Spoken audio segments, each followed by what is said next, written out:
नमस्कार मित्रांनो, अशोक मामा या मालिकेच्या आजच्या भागात आपण असं पाहतो की इरा ईशान हे दोघं जण राधा वहिनींना रिक्वेस्ट करत असतात की प्लीज मामी आजी आम्हाला सांग ना, गॉड युनिव्हर्सचं लोकेशन काय आहे ते, कुठं आहे ते. आता राधा वहिनींना सुद्धा टेन्शन येतं आणि त्या जरा घाबरतच म्हणतात की मला नाही माहिती ग. इरा म्हणते अगं पण तू तर टीचर आहेस ना, तुला सगळ्या प्रश्नांचे आन्सर माहीत असतात. राधावहिनी म्हणतात हा विषय लय कठीण आहे. हा विषय असलेलं एकही पुस्तक मी वाचलं नाहीये, माझ्या मास्तरनी पण मला कधी हे यातलं शिकवलं नाहीये. तुम्ही एक काम करा, तुम्ही तुमच्या आजोबांना विचारा. असं म्हटल्यावरती आता हे दोघं जण यावरती विचार करू लागतात. त्यानंतर आता इकडे संयमी आणि रियांश या दोघांचं बोलणं झालेलं असतं. संयमी त्याला म्हणते चल मी निघते. रियांश म्हणतो बी स्ट्रॉंग. सॅम तू खूप चांगली मुलगी आहेस, मला आवडतं तुला भेटायला, तुझ्याशी बोलायला. एनिवेज ईशान ज्या प्रकारे तू जपतेस ना, इट्स नॉट इझी यार. बाय द वे मम्मा बाबा हे गॉड युनिव्हर्समध्ये गेलेत हे पहिल्यांदा तूच त्यांना सांगितलंस ना. संयमी म्हणते की हो, मला जेव्हा कळालं की मम्मा बाबा गेलेत त्यावेळेस काय बोलू, काय कशी रिॲक्ट होऊ मला काहीच कळत नव्हतं. आणि इरा ईशान कंटिन्युअसली मला विचारत होते की मम्मा बाबा कुठे गेलेत, कधी येणार आहेत. त्यावेळेस मला जे सुचलं ते मी त्यांना सांगितलं. रियांश म्हणतो एका क्षणात तुझं अख्खं चाइल्डहूड निघून गेलं. एका मोमेंटमध्ये तुला एवढं मोठं व्हावं लागलं. असं कुणी जवळ नसताना दोन लहान भावंडांना सांभाळणं इट्स नॉट इझी यार, यू आर सो ब्रेव. पुढे रियांश संयमीला म्हणतो की सॅम प्लीज मला चुकीचं समजू नकोस, पण मला आधी तू खूप इमॅच्युअर वाटायची सिरियसली, पण आता कळतंय की तू काय आहेस ते. तुला मी आता ओळखत गेलो, मला कळत गेलं की तुझ्या डोक्यात नक्की काय चाललं असेल ते. तू अशी शालू का वागलीस ना ते मला आत्ता कळतंय. पण you are so brave. Sam तुला कधी काही वाटलं ना तर प्लीज माझ्याशी बोल. We are not just friend, we are a best friend. आता संयमी पण खुश होते आणि त्याला म्हणते थँक्यू. तर दुसरीकडे आपण असं पाहतो, इकडे आता भैरवी आणि ईश हे दोघं जण घरी चाललेले असतात. या दोघांनाही आता टेन्शन आलेलं असतं की इरा ईशानला कसं सांगायचं. अनिश म्हणतो भैरवी फायनली वेळ आली आहे आता. तर भैरवी म्हणते आणि हो, वाटलं नव्हतं त्यापेक्षा खूप लवकर आली ही वेळ. अनिश म्हणतो हे सगळं खूप कठीण जाणार आहे आपल्याला. भैरवी म्हणते हो, पण हे खूप गरजेचं आहे अनिश.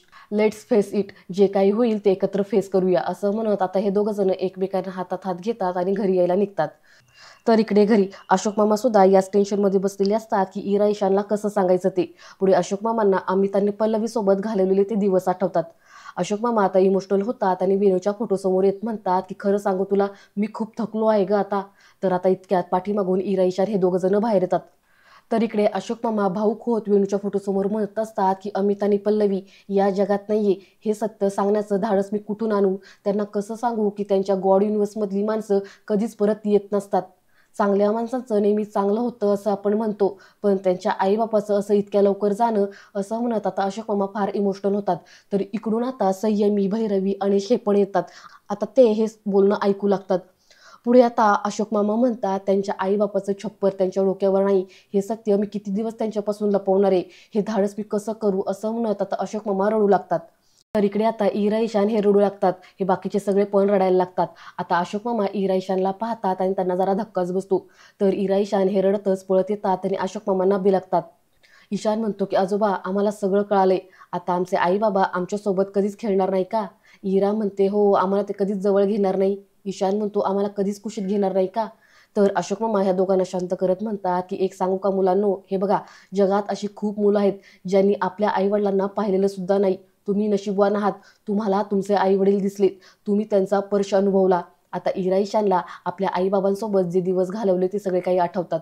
पुढे अशोक मामा या दोघांना म्हणतात की बाळांनो, तुम्हाला सांगू का, मी तुमच्याबरोबर आहे. तुमची मावशी आहे, काका आहे, ताई आहे.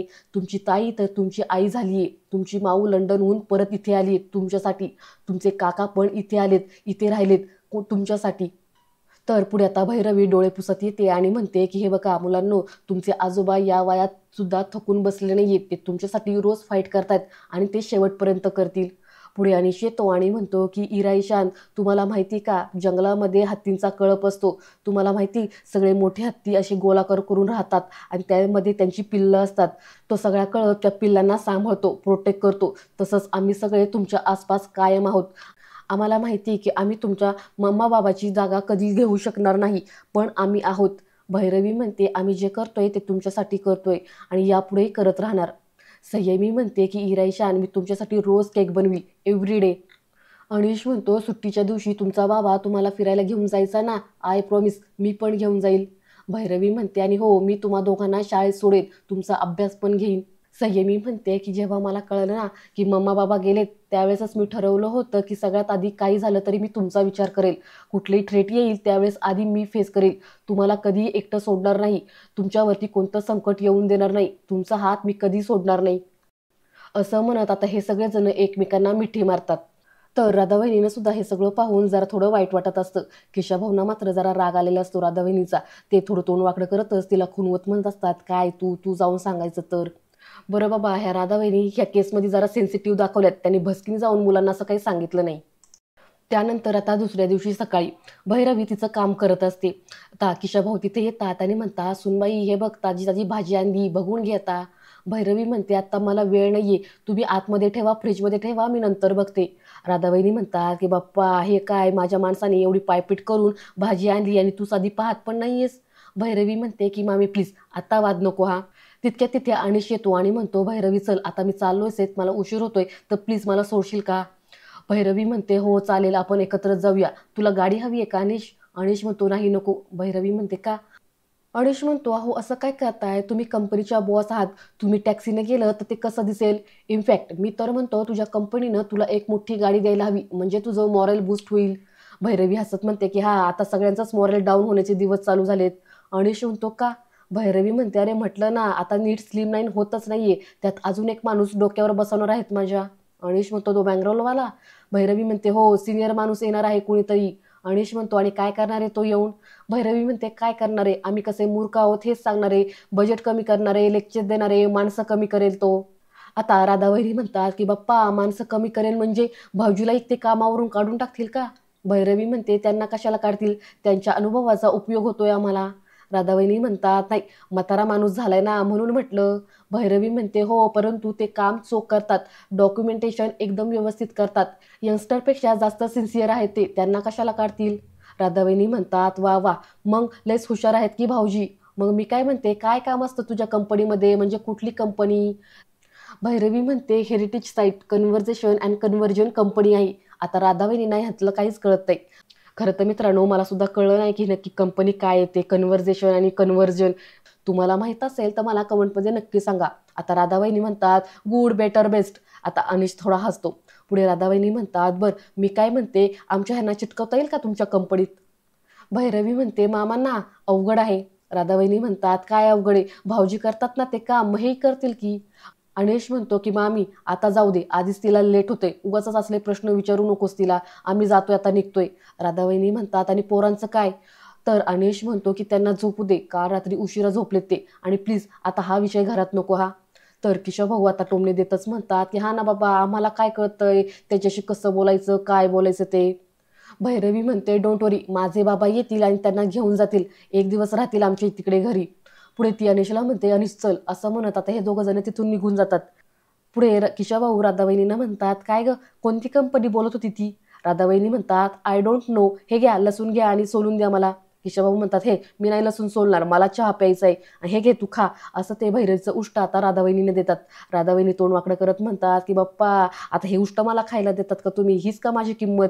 केशवभाऊ म्हणतात, मग गावाकडे काय खात होतीस तू, हीच तुझी किंमत आहे. असं म्हणत केशवभाऊ तिथून निघून जातात. तर पाठीमागून राधावहिनी म्हणतात की अहो आता मी उपास करणार नाही हा वट सावित्रीचा, मला नाही पाहिजे पुढच्या जन्मी असं फुतार तोंडाचा माणूस, काय पदरात पडलाय कुणास ठाऊक. त्यानंतर आता इकडे आपण असं पाहतो की भैरवी अनिशला त्याच्या कामावरती ड्रॉप करते. अनिश तिला म्हणतो, thanks for the lift and don't worry, तुला तो माणूस काही त्रास देऊ शकणार नाहीये. भैरवी म्हणते, खरंच. अनिश म्हणतो, 100% बाबा, हे बघ बाकीच्यांचं मला माहिती नाही, पण मला तुझ्या कॅपेबिलिटीवरती पूर्ण विश्वास आहे. 2 दिवस वाईट गेले म्हणून तुझं पोटेन्शियल काय कमी होतं का. भैरवी म्हणते, मला ह्याचीच तर भीती वाटते ना. अनिश म्हणतो, आय नो तुझ्या डोक्यात काय चाललंय ते. भैरवी म्हणते, तरी सुद्धा तू यावरती काहीच कमेंट करत नाहीस, आवडतंय मला. अनिश म्हणतो, तुला तुझी स्पेस देणं गरजेचं आहे. भैरवी म्हणते, आणि ती देताना मेंटेन करताना कठीण जातंय का रे. अनिश म्हणतो, जातंय खरं, माझ्याबरोबर असताना तुझ्या डोक्यात दुसरा कोणाचा विचार असणं हे जरा लिटिल बिट हर्ट होतंय मला. आता भैरवी म्हणते की ओ, तू एवढा पॉझिटिव्ह असशील असं वाटलं नव्हतं मला. अनिश म्हणतो, पूर्वी नव्हतं असं, हल्लीच झाले तुझ्यामुळं, तुम्ही कोई और देखे तो जलता है दिल. भैरवी म्हणते, अरे बापरे, आणि हसायला लागते. अनिश म्हणतो, काय झालं हसायला. भैरवी म्हणते, अरे आधी मला असं आवडायचं नाही, पण आता मला आवडायला लागले तुझ्यामुळं. हम सिर्फ तुम्हें देखते हे तो सहलता है दिल असं म्हणत ती पण एक शेर मारते. आता यावरती हे दोघं जण हसू लागतात. पुढे अनिश म्हणतो, चल बाय आता जातो मी, आणि ऐक आज मुलं घरी नाही येत सो. तर भैरवी म्हणते, सो वॉट, चल भेटू आपण नंतर, असं म्हणत ती दोघं जण एकमेकांना बाय करतात. तर मित्रांनो, आता यांच्या जे काही बोलणं झालं ते काही मी तुम्हाला एक्सप्लेन करणार नाही, तुम्हाला ते समजलेच असेल. त्यानंतर आता इकडे आपण असं पाहतो की ऑफिसमध्ये अशोक मामांचं सगळेजण कौतुक करत असतात. त्यातली आता ही एक एम्प्लॉई म्हणते की तुमच्या कामाचा स्पीड जबरदस्त आहे. अशोक मामा म्हणतात, नुसता स्पीडच नाही, शिस्त सुद्धा आहे आमची, मी 35 वर्ष नोकरी केलेली आहे. आता हे सगळेजण म्हणतात की अरे वा. पुढे अशोक मामा म्हणतात की एकदा काम हातात आलं की ते पूर्ण करायचंच, काही झालं तरी, शिस्त म्हणजे शिस्त, असं म्हणत आता हे सगळेजण हसायला लागतात. पुढे आता ही एक व्यक्ती म्हणते, अहो पण आत्ताच्या हल्लीच्या लोकांना हे कोण सांगणार. तर ही दुसरी व्यक्ती म्हणते की हल्ली कम्प्युटरमुळे सगळं सोपं झालंय. यावरती अशोक मामा म्हणतात की यंत्र कोणतंही असो, पण ते वापरणारा माणूस हा धड असला पाहिजे, मुळात म्हणजे त्याला काम करायची इच्छा असली पाहिजे. तर आता इकडून हर्षा उठते आणि ती अशोक मामांना खुचकपणे म्हणते की मिस्टर माजगावकर, आपल्या कंपनीत डॉक्युमेंटेशन आणि कंटेंट क्रिएशनचं काम, दोन्ही काम एकाच डिपार्टमेंट करतं, त्यामुळं आज हे तुम्ही काम करणार, तुम्ही आता आपल्या कंपनीचे कंटेंट रायटर आहात. आता अशोक मामांना मात्र ह्या गोष्टीचा धक्का बसतो आणि ते मोठ्यानेच म्हणतात की काय. हर्षा म्हणते की हो. अशोक मामा म्हणतात की रायटर, अहो मी कधी असं लिहिलेलं नाही हो. आता यावरती हर्षा खुश होते आणि म्हणते की हो मला माहिती आहे, पण आता काय करणार, ते तर तुम्हाला करावंच लागेल ना. अशोक मामा म्हणतात काय करावं लागेल. हर्षा म्हणते की आपल्या कंपनीच्या साईटचा इतिहास, त्याची इन्फॉर्मेशन, त्यासाठी जे आपण म्युझियम उभारणार आहोत ना, ते कसं करायचं, का करायचं, हे सगळं काही तुम्ही लिहायचं आणि ते आणून माझ्याकडे द्यायचं. काय आहे ना, मला मार्केटिंगसाठी ते खूप गरजेचं आहे. आणि बाय द वे, आपल्याकडे जे सुपर बॉस येणार आहेत ना, भैरवीचे सिनियर, त्यांना आल्या आल्या मला ते द्यायचंय. अशोक मामा म्हणतात, आल्या आल्या म्हणजे कधी. हर्षा म्हणते उद्या. आता अशोक मामाने हे ऐकल्यावरती अशोक मामा परत मोठ्याने म्हणतात, काय उद्या. तर हर्षाला मात्र ह्या गोष्टीचं फार हसू येतं. तर अशोक मामांना मात्र ह्या गोष्टीचं फार टेन्शन येतं. आणि मित्रांनो, आजचा हा भाग इथेच संपतो. हा भाग तुम्हाला कसा वाटला ते मला कमेंटद्वारे नक्की कळवा. आणि पुढील भाग पाहण्यासाठी चॅनलला सबस्क्राईब करा. धन्यवाद.